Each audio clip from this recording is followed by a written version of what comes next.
I should have knocked louder, or maybe just walked away. The door creaked open before I had the chance to do either. And there she was, barefoot, towel in hand, hair still damp from a shower that smelled faintly of lavender and cigarette smoke. I blinked. She didn't. "Hey," she said, voice low like she just finished laughing or crying. I couldn't tell which. "I was hoping you'd come alone." She turned and left the door open, and I walked in like I didn't hear anything strange at all. It started off stupidly normal. My best friend, Aaron, asked me to drop off a drill set at his aunt's house because his car was in the shop. He said she was cool, kind of weird, live alone in a 2-bedroom townhouse just outside of town. "Don't get caught staring," he joked. "She's intense." He didn't say she'd opened the door wearing a threadbare tee that clung to her in a way that didn't feel accidental.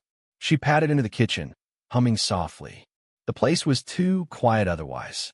No music, just the tick of an old wall clock and the distant hum of a dryer. "Counter," she said, nodding at the toolbox I carried. I set it down. She was pouring a drink, something golden over ice. "Noon. You want one?" she asked. I shook my head. "I've got class after this." She smiled into the glass. Still pretending that matters? That caught me. I didn't know how to answer, so I looked down, studied the floorboards. Some of them were warped near the hallway. "You've got water damage," I said. She leaned against the counter, crossed her arms. "I know. You handy." I shrugged. "A little. A long sip. Ice clicked against the glass. "You look like you want to fix things." Something in the way she said it, half amusement, half challenge, settled in my chest like heat. She didn't break eye contact. I did. We didn't talk about Aaron. Not once. I should have left right after. Dropped the drill and walked out. Instead, I asked about the floor, then the walls, then why her hallway light flickered. I stayed. She showed me the breaker panel, the way her fingers brushed the small of my back when she squeezed past me in the narrow laundry room. That felt like something, but I didn't know what yet. "You always help strange women with their house problems?" she asked. "Only the ones who answer the door half-dressed," I said before I could stop myself. She tilted her head. No smile this time, but she didn't look away either. We were standing too close now. I could smell her skin, something soft and clean under the bite of cheap whiskey. Her hand grazed mine when she reached for the circuit list. It stayed there a second too long. "Your hands are shaking," she murmured. I laughed, a little breathless. "It's kind of warm in here." "No," she said. "It's not." And then, just as I turned to go, the moment breaking, the spell cracking, she asked quietly, almost too softly, "Do you tell him everything?" I froze. I looked at her, really looked, and she didn't blink this time either. She didn't wait for an answer, just turned and disappeared down the hallway like the question hadn't nearly split me open. "Do you tell him everything?" The air in the house felt heavier now. Not warmer, just denser, like I was standing underwater. I heard her opening a door, the sound of a drawer sliding. Then her voice, casual. "You mind taking a look at the sink in the back bathroom? It's leaking." I could have said no. Should have probably. Instead, I followed the trail of her voice like a goddamn idiot. The hallway smelled like old cedar and whatever she wore on her skin. Not perfume, just her. Clean, real. I don't know how else to say it. The bathroom was small, sunlit, too bright. The kind of light that makes you feel seen even if no one's looking. She stood with one hand on the doorframe, watching me crouch under the sink. "Pipe's loose," I said after a minute. "Should be easy to fix." She didn't answer right away, just watched me. Then, I used to think I could fix things too. I turned. She wasn't smiling. Her eyes were on something past me, or maybe just inside herself. "Used to?" I asked quieter now. She shrugged. "Yeah."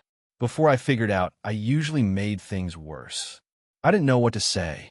I stayed crouched, half in the cabinet, not moving. Her voice was still soft, but sharper now, more brittle. "My divorce went through 6 months ago," she added. "If Aaron mentioned it, he was probably an ass about it." "He didn't." She nodded like that made sense. Then she looked down at me and said something I didn't expect. "I hated that house. It was too quiet when he left, but somehow louder when he was home." She paused, exhaled slowly. Funny how that works. I stood up. We were close again, always too close with her, and I couldn't stop noticing the curve of her collarbone, the way her shirt slipped slightly off one shoulder like it wanted to. Her hair had started to dry in soft waves. I want to touch it. I didn't. You seem good on your own, I said, which was maybe the stupidest thing I could have said. She gave a tired, one-sided smile. You're young. You still think that matters.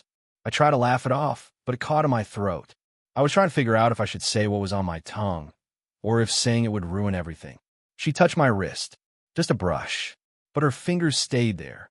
Do you have to go back right away? She asked, eyes not quite meeting mine. No, I said. Too fast. Too honest. The silence filled the room again, not heavy, just waiting. And for the first time, I thought about what it would mean if I didn't leave. If I stayed. If I let it happen. And I think she saw that thought in my face, because she stepped just an inch closer and whispered, then stay. Just a little longer. She didn't move after she said it.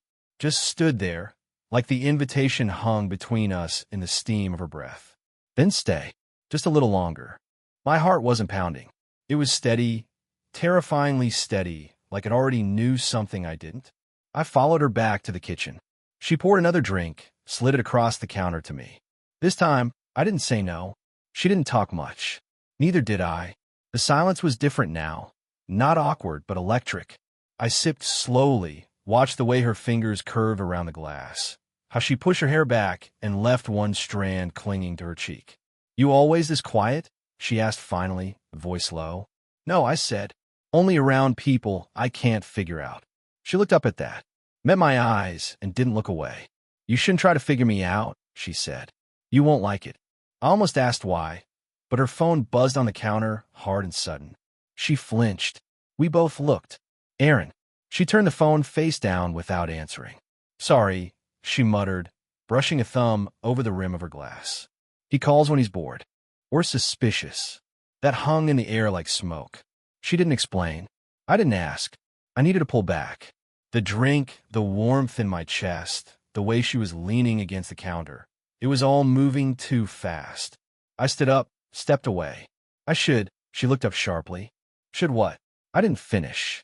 My hand was gripping the edge of the table too tight. I didn't know if I wanted to run or stay right where I was forever. She walked over. Not slowly, not seductively, just normally. But that was worse, somehow. Do I scare you? She asked. I shook my head, unsure. Then what? I opened my mouth. Closed it. She took my hand. Not flirtatious. Not innocent either. Just held it lightly, her palm against mine. People look at me like I'm fine, she said, barely audible. Like I chose all this. You don't. That's the problem. I swallowed. You don't seem fine. Her lips parted like she might laugh or cry, but neither came. Then a knock at the door. We both froze.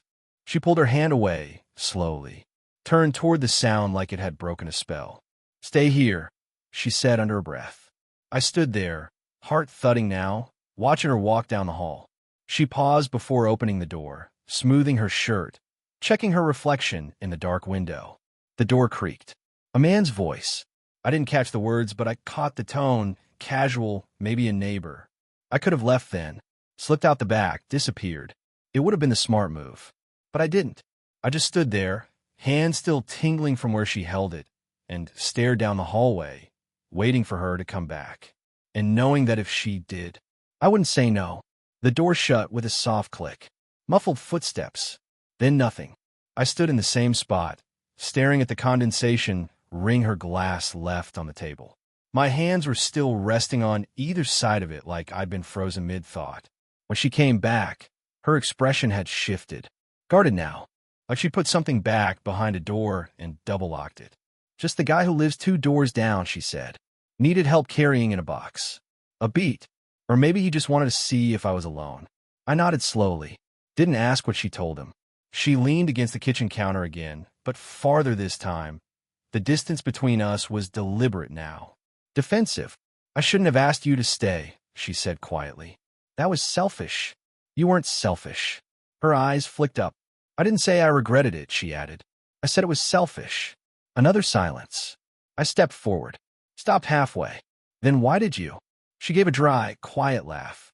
You really want to know? I wouldn't ask if I didn't. She stared at me then, really stared, like she was trying to see past whatever surface I was holding up between us. Because she said slowly, "You walked in here and looked at me like I wasn't something left over. Like I was still alive. Do you know how long it's been since someone did that?" My chest went tight. I didn't know where to put my hands. I shoved them in my pockets, pulled them out again. She wasn't flirting. Not now. This wasn't a game. "And yeah," she went on, voice dipping lower, "you're younger. I'm not blind. I know how this looks. But when you looked at me, you didn't see that. You saw me, and I forgot what that felt like. I moved closer. Just a step. Nothing careful about it. I saw you the second you opened the door," I said. "And I haven't stopped." That did something. Her throat moved as she swallowed. She gripped the edge of the counter. "I'm not who you think I am," she whispered. "I don't care. You should." She looked up at me again, and this time her eyes weren't guarded. They were wide open. Sad, angry, wanting, all of it. I stepped close enough to feel the heat from her skin. Close enough to smell the whiskey and whatever lotion she used, the one that always reminded me of something I couldn't name. Our hands brushed again. She didn't pull away. "I shouldn't feel this way," she said, barely audible. "Not about you." And I said, "Then stop pretending you don't." She stared at me. No words, no breath, just everything behind her eyes.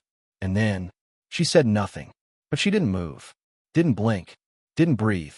The silence between us wasn't empty anymore. It was a door, and one of us was about to open it. She stepped back. Not much, maybe half a step, but it was enough to cool the air between us. "I can't," she said, almost to herself. "This is a mistake." Her voice cracked on that last word. I didn't move. My pulse was in my throat now. I felt like if I said the wrong thing, the whole moment would shatter. "Why now?" I asked. "Why pull away now?" She stared at me. "Because I forgot who you are for a second." "What does that mean?" She hesitated, just long enough that I knew she was debating whether to lie. "Then, Aaron used to talk about you when you were younger. A lot. Back when he still lived with his mom. You don't remember, do you?" I blinked. Something stirred in the back of my mind, vague, dusty. A hallway, a laugh, a woman's voice offering apple slices and telling me to keep my muddy shoes off the carpet. I was what, 10? "No," I said slowly. "Wait, was that you?" She gave a tight smile. "I wasn't just his aunt. I was the one who took him in after his mom passed. You were over all the time. You and your scraped knees and those ridiculous superhero capes." My stomach dropped. Not from disgust, just the strange, dizzy spin of suddenly realizing the floor under your feet is different than you thought. "Esther de Hair. You were that aunt." "Yeah." Her smile faded. "That one. I didn't recognize you." "Well, I didn't look like this back then." She gestured vaguely to herself. "And you were a kid. Now you're a man. It's different." It was, and it wasn't. That twist of regret in her voice, I hated it. "I don't care what we were," I said a little too fast. "I care what we are now." She looked at me like I'd just made things harder, like she wanted to hit me and hold me all at once. But before she could speak again, her phone lit up. Not a ring, just a message preview. "Aaron, are you with him?" She stared at the screen like it was poison. I saw it too. She turned the phone face down again, slower this time. "He knows," I said quietly. She nodded. I didn't say anything. I started, but she shook her head. "He knows me," she said. "And he knows what I do when I'm lonely." Her voice was brittle again. Not broken, just exhausted. "You're not just lonely," I said. "Don't do that. Don't reduce it to that." She looked up sharply, eyes glinting, and then with a flat, defiant edge to her voice. "Then tell me what this is." I opened my mouth, but nothing came out, because for the first time, I realized I didn't know if this was love, or just a feeling of falling towards something I couldn't stop. She waited. I stayed silent, but I stepped forward anyway. She didn't flinch when I stepped closer, but she didn't smile either. She just stood there, arms at her sides, eyes searching mine like she was still waiting for me to tell her what this was. Whatever this even meant. "I don't know," I said finally. "I don't know what it is. I just know I can't stop thinking about you. About this house. Your voice. That first moment at the door." Her jaw tightened. "That's not enough." "I know." I stepped back just barely. Enough to stop pretending I could hold her there without everything collapsing. "You're not just some fantasy to me. I see the cracks, the damage. I see all of it. And I stopped myself. That word. It hovered too close. Her eyes softened, not with affection, but grief. Like she knew how this story ended and couldn't bring herself to say it out loud. "You're 22?" she whispered. "You don't even know what you'll want in 5 years. I know what I want right now." My voice caught, and for once, that feels like enough. Her face cracked then. Not a smile, not quite. Just the smallest twitch in the corner of her mouth. The kind people wear when they're about to cry but don't want to. She turned away, walked to the window, stared out like there was something in the quiet street that could make this decision for her. "I've spent years," she said, waking up in a house that echoed. Picking up coffee cups I didn't remember setting down. Waiting for calls that never came. You walk in here, and it's like everything is awake again. And that should be beautiful. She turned back to me. "But it's terrifying." I didn't argue. I didn't try to fix it. I just let her talk. "I'm not afraid of you," she said. "I'm afraid of what you'll make me feel. What I'll start to need." I built walls for a reason. I stepped toward her again, slower this time. Gave her every chance to move. She didn't. "I'm not asking you to tear them down," I said. "I'm just asking you to stop pretending you don't see me standing outside them." She stared at me. No masks left. And then, in the quietest voice yet, "Don't leave." "Not yet." I nodded. I wasn't going to. She leaned her forehead against my chest. Just that. No kiss. No heat. Just contact. It was the most honest thing we'd done yet. I held her lightly like something that could still vanish if I squeezed too hard. And she stayed there, breathing, not speaking. Neither of us moved. Because for now, this was enough. Not perfect, not forever, but real.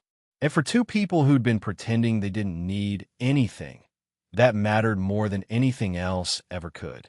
We didn't talk much after that night. Not in the way people expect, with breathless confessions or long, rambling truths spilled over morning coffee. It wasn't like that. It was quieter, simpler, real. I stayed for an hour, maybe more. We sat on the couch, barely touching, like our bodies were still learning what silence without fear felt like. She told me about the years she wasted on a man who never really saw her, how it left her with this constant low-grade ache she never talked about, not even Aaron. I told her how often I'd felt invisible around people my own age, like I was playing some version of myself that didn't quite fit, always falling short of being enough for the roles I was supposed to play. Student, friend, future something. She didn't fix it. She didn't try to, and maybe that's why it meant something. A week passed before I saw her again. She texted me, just a short message, "Bathroom's leaking again." Or maybe "I just want to see you." I didn't even hesitate. We didn't talk about Aaron. She said she'd tell him eventually. That he'd be angry, probably wouldn't understand, and that maybe that was okay. Not everything had to be defended. It wasn't scandalous anymore. It wasn't a secret we carried like a weight. It was just ours. Complicated, yeah. Imperfect, absolutely. But true. And that truth held. She never asked me to stay the night. I never asked her what we were. But slowly, over time, her coffee mugs stopped having dust in them. My textbooks started showing up on her kitchen table. There were Saturday mornings where her hair was messy and her t-shirt was mine, and we didn't need to say anything at all. Looking back, I think the scariest part wasn't crossing the line. It was realizing the line never mattered in the first place. What mattered was the pause before the door opened. The whisper in the kitchen. The moment I almost walked away and didn't. She once told me, weeks later, "You didn't save me. You just made me remember I still had something worth being seen for." And I told her she did the same. We didn't promise forever. We didn't need to, but we chose to stay. And sometimes that choice, quiet, daily, undramatic, is more powerful than any fairy tale.